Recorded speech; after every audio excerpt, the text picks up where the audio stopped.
लग मेरी दौड़, जैसे कागजाज को सूझत और न टोर। भक्ति दान मोहि दीजिए गुरुदेवन के देव, और कछु न चाहिए निस दिन तुम्हारी से, और कछु न चाहिए निस दिन तुम्हारी से। बोलो जयकारा बोल मेरे श्री गुरु महाराज की, बोलो साचे दरबार की, बोलो श्री नगली निवासी भगवान की, बोलो श्री परमहंस दयाल जी महाराज जी की, बोलो श्री निजातम भगवान की जय, बोलो सच्ची सरकार की जय, बोलो श्री स्वामी जी महाराज की जय, बोलो सियापति रामचंद्र महाराज की जय, बोलिए बाबा जी महाराज की जय। हृदय मंदिर में आसीन मेरे इष्ट देव भगवान के चरणों में कोटि कोटि दंडवत प्रणाम। आज इस पावन मेला में हमारे परम आराध्य देव दादा गुरुदेव श्री परमहंस दयाल जी के पावन अवतरण दिवस पर उपस्थित सारस्वत मिशन की श्री सद्गुरुदेव भगवान जी की परम प्यारी संगत, आज हम सभी बड़े खुशी भरे वातावरण में बैठे हुए हैं। और हमारे अभी आप सुन रहे थे कि गुरुदेव भगवान के परम शिष्य ईश्वर जी, देखो इतना आली दरबार है कि ईश्वर भी गुरुदेव भगवान का शिष्य बना। ईश्वर भी, ये गुरु महाराज जी की सदगुरुदेव भगवान कहते हैं परमहंसों के दरबार में बादशाह भी आकर झुकते हैं, तो नाम रख दिया ईश्वर, तो ईश्वर को भी आकर गुरु महाराज जी के चरणों में झुकना पड़ा। कहते ना ईश्वर दास, दास के साथ वो आ गया ना कि महाराज जी का दासन दास, तो ये भी दास बने गुरु दर के, तभी तो पूजे जाते हैं। जो दास बनता है वही पूजा जाता है, जो दास नहीं बनता अहंकार की तरह खड़ा रहता है उसके हश्र क्या होता है आप सबको ही पता है। तो गुरु महाराज जी का यह पावन अवतरण दिवस दादा गुरुदेव जी का मनाया जा रहा है। उस विषय में आज देखो इतनी दूर प्रभात फेरी आई, आज तक इनके घरों में रात्रि के सत्संग ही होते रहे। हमें वो समय भी याद है, फतेहपुर भेरी असोला में रात को 11-12 बजे 12 बजे संगत वापसी होती थी और एक संगत की होड़ लगती थी, एक नहीं 2-2 बसें हो जाए, 2-2 बसों में भी कई बार आई संगत, तब भी पूरी नहीं पड़ती थी। अपने वाहनों के द्वारा भी संगत आती थी, वो भी समय बड़ा निराला था और आज भी समय बड़ा ही अद्भुत है। गुरु महाराज जी की कृपा का वर्णन कहाँ तक किया जाए, इस वाणी में वो तौफीक नहीं कि हम उस महिमा का गुणगान कर सके। भाई हम दादा गुरुदेव भगवान जी के जीवन पर थोड़ा दृष्टिपात करें। कहते ना जिदा ब्याह होती घोड़ियां, जिदा ब्याह घोड़ियां ना गाइया तो फिर कोई फायदा नहीं। हमारे दादा गुरुदेव भगवान जी का जीवन क्या था? अरे वो तो उस हस्ती के मालिक थे, उस हस्ती के मालिक थे, उन जैसा दयालु कोई नहीं था। उनको किसी सेठ ने एक बड़ा सुंदर इतना कीमती दुशाला लाकर भेंट किया, उन्होंने ओढ़ लिया, उसके मन की बात को पूरा किया। और जब उसके बाद वो किसी के घर गए, कोई उनको ले गया किसी सूफी फकीर के घर में, वहां गए तो दादा गुरुदेव जी ने क्या किया, जो कीमती दुशाला ओढ़ा हुआ था उन फकीर के बेटे जो वहां बैठे हुए थे उनको वो दुशाला उड़ा दिया। जब उनको उड़ा दिया, ये नहीं बताया, वहां पर उड़ा दिया, दे आए, बड़े ही प्रसन्न, देकर बड़े ही प्रसन्न, क्योंकि वो अपने पास कुछ रखना नहीं चाहते थे। उनका जो इरशाद था, जो उन्होंने 2 अक्टूबर 2 दिसंबर 1906 में फरमाया था भक्त भूरे सिंह, उससे ये प्रतीत होता है कि उनमें कोई चाहना नहीं थी, वो निवृत्ति मार्ग से जुड़े हुए थे, वो अवधूत अवस्था में रहते थे, उनको इन चीजों से कोई लगाव नहीं था। जब उनको दे आए तो गुरुदेव बड़े प्रसन्न, दादा गुरुदेव आए और उस सेठ के पास दोबारा मिले, तो वो कहने लगे वो दोशाला पहनकर मैं थोड़ी देर के लिए प्रसन्न होता, लेकिन देखो जो आपने दोशाला दिया था मैं फला फकीर के बेटे को देकर आया हूँ, उसका हृदय न जाने कितना प्रसन्न हुआ होगा। किसी को खुशी देकर अगर अपना मन मारना भी पड़े तो उससे बड़ा आनंद जीवन में कभी नहीं आ सकता। क्षमा क्या करती है? खुद जलती है और दूसरों को रोशनी देती है, उनको उजाला देती है। ऐसे ही एक प्रसंग याद आया। एक व्यक्ति, एक अंधेरी गली थी, एक व्यक्ति अंधेरी गली में जाकर रोज सरसों के तेल का दिया जला के रखाता था। और उधर एक सेठ वो देसी घी का दिया जलाए और मंदिर में रखा है, रोज जला के आए। अब वक्त की ऐसी बात हुई, दोनों का इकट्ठा इस संसार से जाना हुआ। जब परमात्मा के घर गए, यमराज के पास हिसाब होने लगा, तो सेठ जी को क्या मिला? नरक। और उस व्यक्ति को जो सरसों का दिया जला था उसको मिला स्वर्ग। अब सेठ जी एकदम तिल मिला गए, यमराज जी ये कैसा न्याय? मैं तो भगवान के मंदिर में रोज देसी घी का दिया जलाता था और मुझे मिला क्या? और ये व्यक्ति मेरे साथ ही, मैंने इसको कई बार देखा, ये अंधेरी गली में दिया जलाता था, वो भी सरसों के तेल का। अपने से हर कोई दूसरे को तुच्छ ही समझता है, अपने से ऊपर किसी को नहीं समझता। ये इसने क्या किया? लेकिन इसको आपने स्वर्ग दे दिया। उन्होंने कहा तेरे धन की तो उतनी उपयोगिता नहीं, मंदिर में तो कई आते हैं, कई देसी घी के दिए जला जाते हैं, लेकिन उस गली में रोशनी की जरूरत थी। अंधेरा था, कोई गिरता पड़ता उस गली से निकलता, उसने वहां जाकर उस दिए की बड़ी उपयोगिता की। कहते सेवा वहां करो जहां उसकी उपयोगिता हो, उसका फल मिलता है। उपयोगिता के अनुसार किया हुआ जो सेवा कार्य उसका कुछ फल और ही होता है। इन दृष्टांतों के द्वारा वो बताते हैं। तो दादा गुरुदेव भगवान जी को वो खुशी मिली कि दूसरे के मुख पर खुशी देकर। कहते हैं अपना अगर कुछ कम भी हो जाए तो कोई बात नहीं, अगर कोई थोड़ा दुखी है उसको खुश करने की, उसके हृदय को आनंद देने की हमारी कोशिश होनी चाहिए। और दादा गुरुदेव भगवान जी ने मुझे याद आ गया इरशाद कि उन्होंने क्या कहा? उन्होंने कहा कि मैं किसी को चेला नहीं बनाऊंगा। और आपने देखा कि गुरु महाराज जी के कितने शिष्य थे? 6 थे, सप्तऋषि और ध्रुव तारा। आपने सुना कई बार, खाली 5-6 दादा गुरुदेव भगवान जी के शिष्य थे।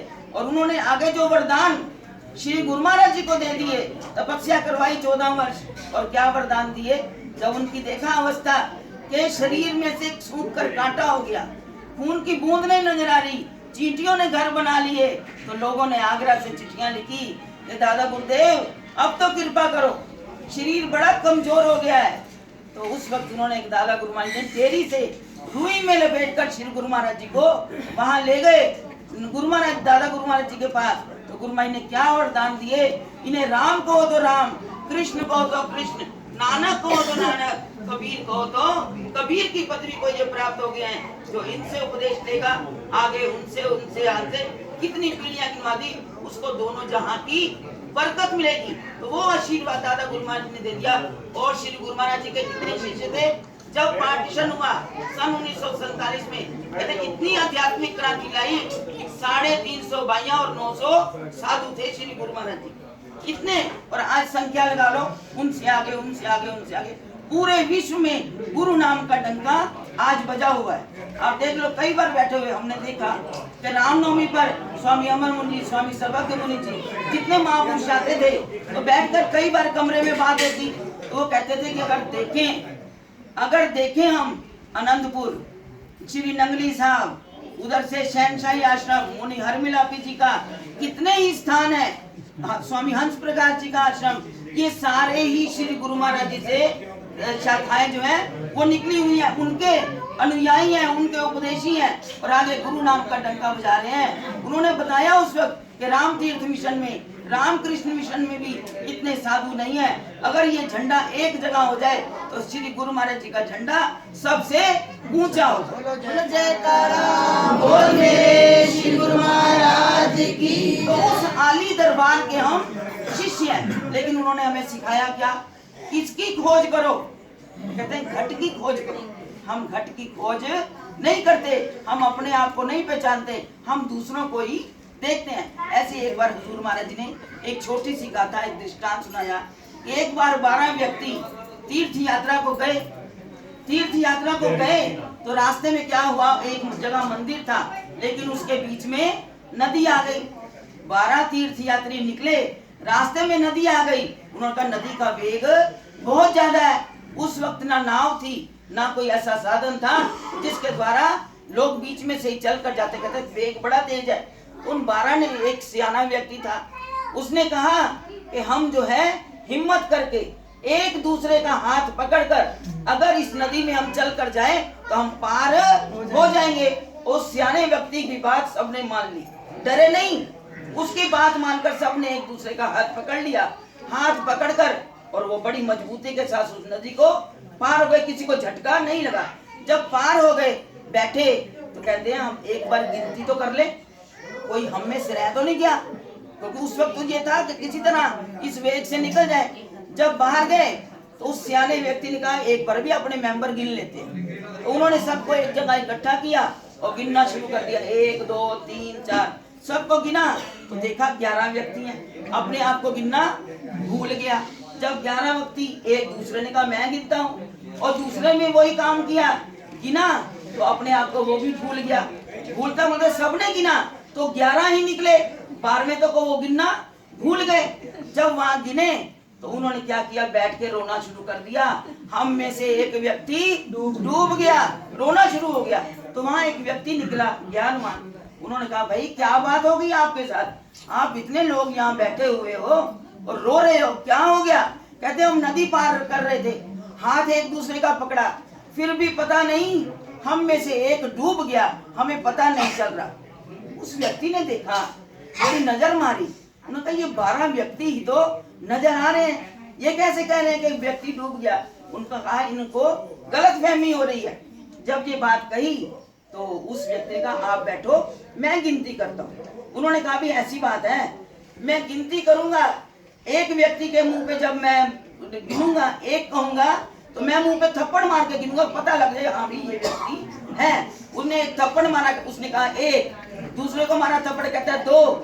जब पूरे 12 थे तो गिनती हो गई 12 की। तो उसने ये कह दिया था। उन व्यक्ति ने कहा कहते मैं गिन के बताता हूँ। कहते हाँ अगर तुम्हारे 12 व्यक्ति पूरे कर दो हम आपको भगवान मानेंगे। जब उसने पूरे कर दिए कहा भगवान, उन्होंने समझाया। वो ज्ञानवान कौन थे?